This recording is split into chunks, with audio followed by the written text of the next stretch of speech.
ka po. Ke ala nui ki ke ela me kanania o ka opo.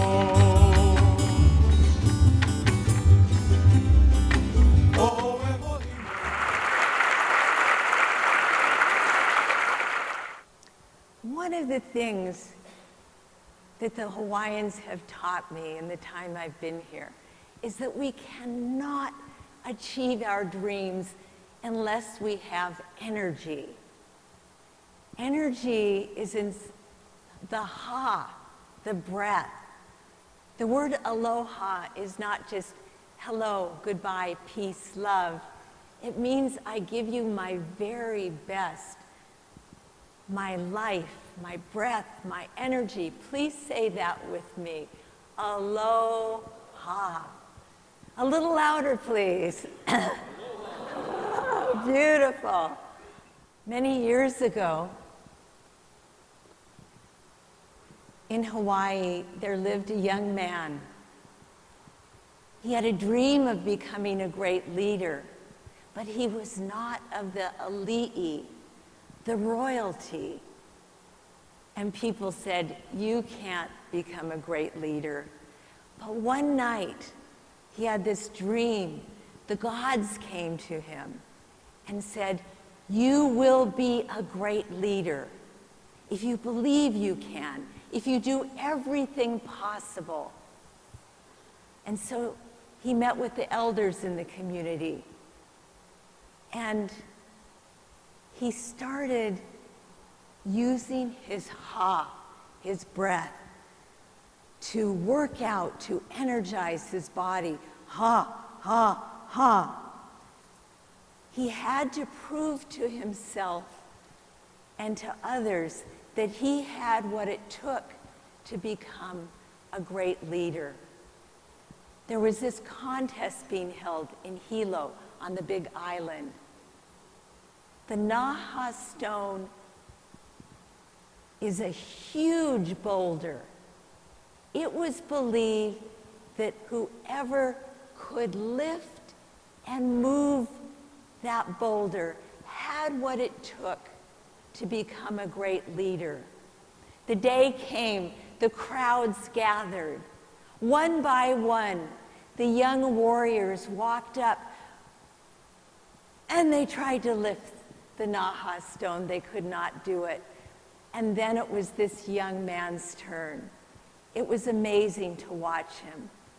It was as if his body grew 3 times bigger, his muscles bulged, his eyes became red, and he started using the ha breath. Ha, ha, ha, ha, ha, ha. And he went over and lifted and moved the Naha stone. And some say he even flipped it over. It was with that one act that this young man proved to himself and to others that he had what it took to become a great leader. This man is Kamehameha the Great. What is the Naha stone that's getting in the way of you going for your next dream? You see, people are always saying, I can't go for my dream, I'm too old. I'm too young. I'm not pretty enough. I'm too pretty. I don't have enough money. I don't have enough time. What will people think? I don't have the support. People are always making excuses for not going for their next dream. What is your Naha stone? What do you need to lift and move out of the way so you can walk forward and achieve your next dream? We're going to practice the ha breath right now. The way it's going to work is we're all going to stand and in unison go, ha, and feel that ha in your belly. Okay, everyone stand. Make sure you have a little space, a little room. Okay, wonderful. Arms up. All together now as loud as you can, 10 times.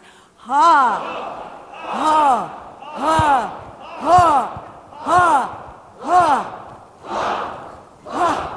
ha, ha. Woo!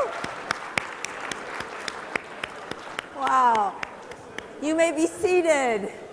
That was fantastic.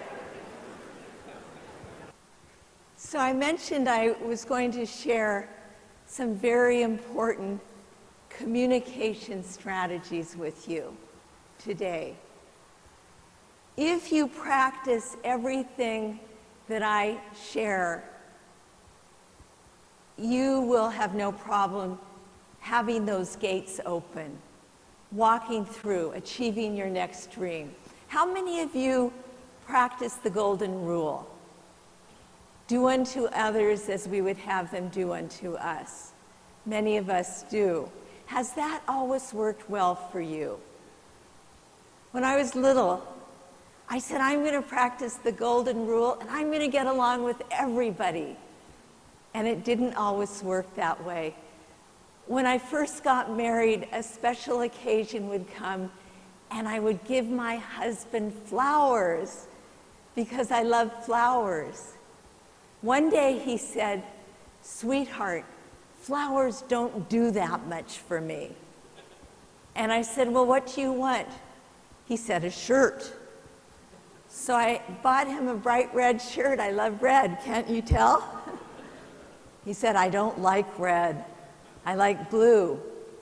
There's a better rule for getting along with other people. It's called the platinum rule. Do unto others the way they want to be done unto. How do you know how they want to be done unto? There's this wonderful system called geometric psychology, where thousands of people were studied.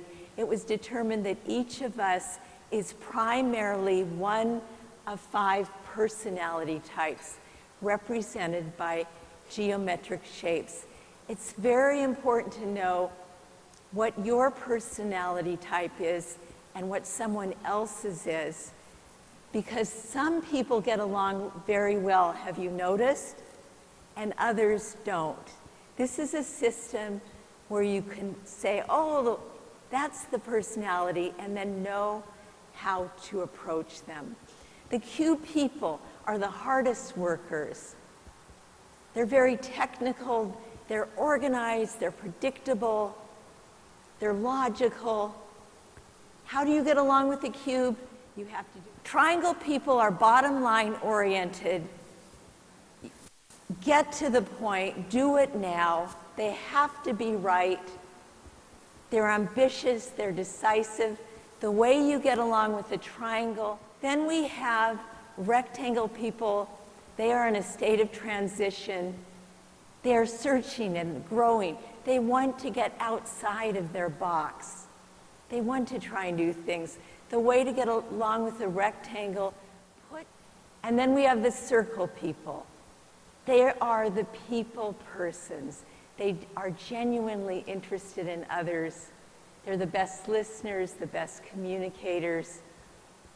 How do you get along with the circle? Don't push that type. Then the squiggle people are very conceptual, intuitive, they're dramatic, they come up with great ideas. So here's the thing. On the one hand, the cubes and the triangles get along well. On the other hand, the circles and the squiggles do. The cube cannot stand the squiggle. The cube looks at a squiggle and says, how can you live that way? You are so disorganized. And the squiggle looks at a cube and says, boring. The cube and the circle get along very well. The cube is analytical, detail-oriented. The circle is emotional. They get along well. But circles and triangles do not get along well. The circle's emotional, the triangle's logical, would prefer no emotion. So the point of this is we have to know who somebody else is, what their personality is, and approach them based on the platinum rule, the way they see things, not the way One of people's greatest needs is to be listened to and understood. Most people are not very good listeners. The first step of being a great listener is to blend, to nod. If you can meet in person, that's the best. They can see your eyes, your smile. But here's the thing. In our Western culture, we're uncomfortable with silence. The second step is echoing. That's where we repeat back a few of the same words the other person used. What many people do, again in our English language, is we paraphrase. So what you mean is, and we put it in our own language, the third step is clarifying. That's asking open-ended questions. What do you think about that? What do you need? What do you want? When we ask people questions, it makes them feel that we really care. And we get so much information. So we have to ask questions. And then we need to summarize. If I understand you correctly, what you want is, what you need is. And finally, confirming. Do you feel understood? And here's a really important question. Pause, wait, and then say, is there anything else? I want to take a moment to talk about how to defuse upset people. This is very important because we're lucky if we know somebody's upset. If you have a customer and they're upset, or if you have a spouse or a family member, we are lucky if we know. Then we can do something about it. So if you find out what is defusing, it's like a firecracker, it's a bomb with a tail. As soon as it's lit, it can explode. We want to prevent that. So if you agree with the person and they're upset, use these words. I agree with you. You're right. You're absolutely right. It calms people down. I'm rarely upset, but once in a while, if I am, my husband will say, I agree with you. You're right. And I say, that's not fair. You attended my workshop. But it calms me down. If you don't know if they're right and they're angry, they're upset, tell them, you may be right. I will look into this. I will get back to you. Give them a time. But people will remember if you were there for them when they're down. Give them empathy. I can appreciate how you feel. I understand your feelings about that. And then listen to them.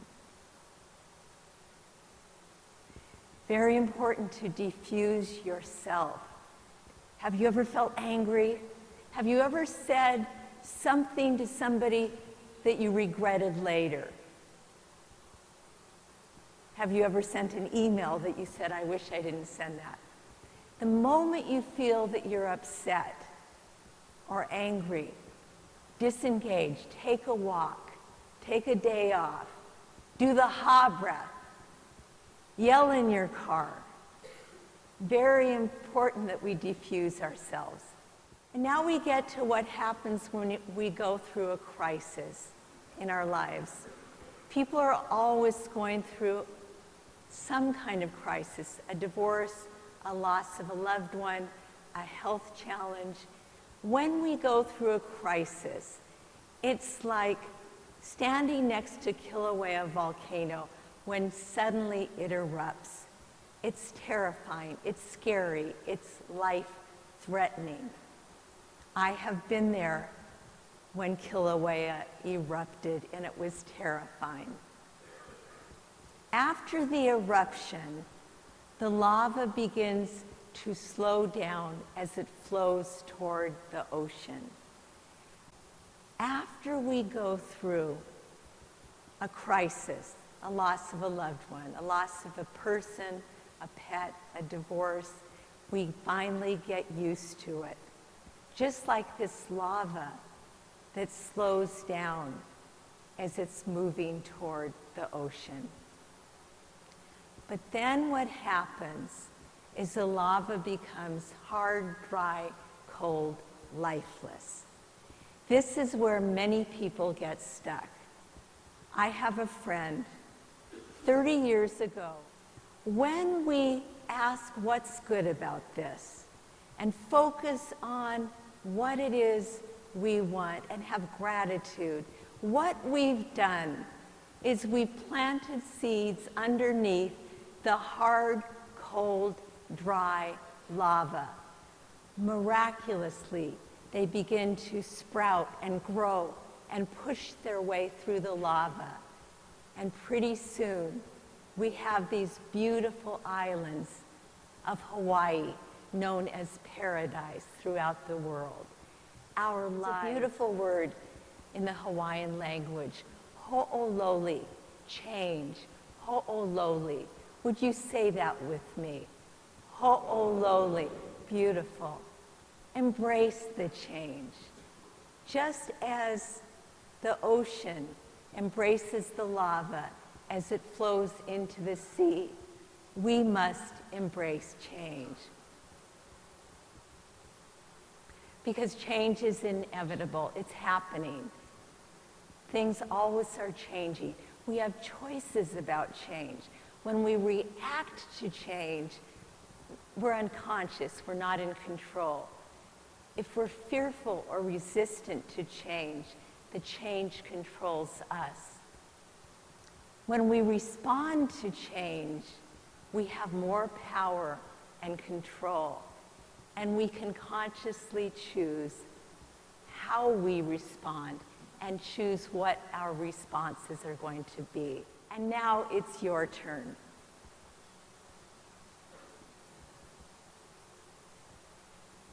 Think of a dream that you have today. One dream.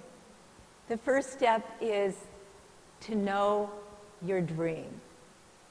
Do you want to travel around the world? Do you want to jump out of an airplane? Do you want to meet your soulmate? Do you want to spend special time with a child or a grandchild? What is your dream? Choose one dream that you have. The second step is to vividly imagine it happening as if it's already happening. And then we have to have a sense of urgency. If we don't have that sense of urgency, the days go by, the weeks go by, and we get to the end of our lives, we say, I wish I had done that. People often forget what their dream is. Write your dream down and put it right next to your computer. Because everybody has a computer, right? Everybody has a dream. Write it down, put it next to your computer. And then after we focus on it, we must make a plan. Write down what you're going to do today, this week, this month, this year. But a plan is only words on a piece of paper unless we take action. So we have to take action to make our dreams come true. And then, through the hard times, we have to persevere. In a moment, we're going to get to the kukui nut celebration. The kukui nut that you have might, and then finally, when we've done everything possible, we need to turn our dreams over to a higher power, to God. And either that dream comes true or something even better for us. And now it's time for the kukui nut celebration. So the kukui nut is from the Hawaii state tree, the kukui tree. Kukui means light or enlightenment. The oil from the kukui nut is used for digestive purposes. It is used for massage oil. There was the belief that if you hold your kukui nut and focus on your dream would come true.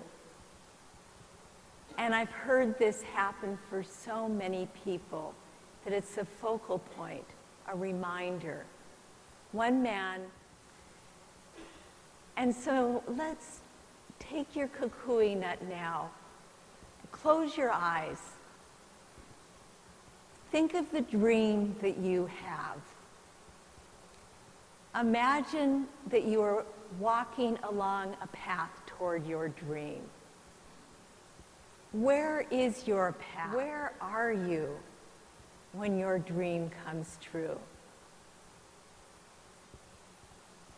And now I want you to smile and say, I knew my dream would come true. I knew my dream would come true. And when you are ready,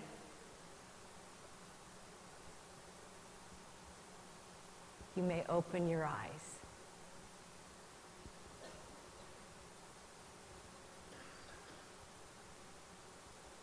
The Hawaiians also believe that the more you share your dream with other people, the faster it will come true. So I encourage you, tell people today what your dream is and ask another person.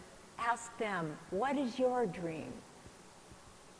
Share your dreams with one another, and they will come true much faster. Would you all stand?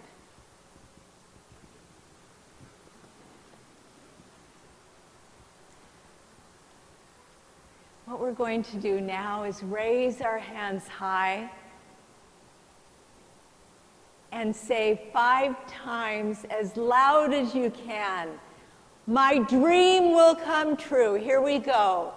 My dream will come louder. My dream, louder. My dream will come true. Again, my dream will come true. My dream will come true. Wonderful. Meke aloha. May all your dreams come true. Thank you.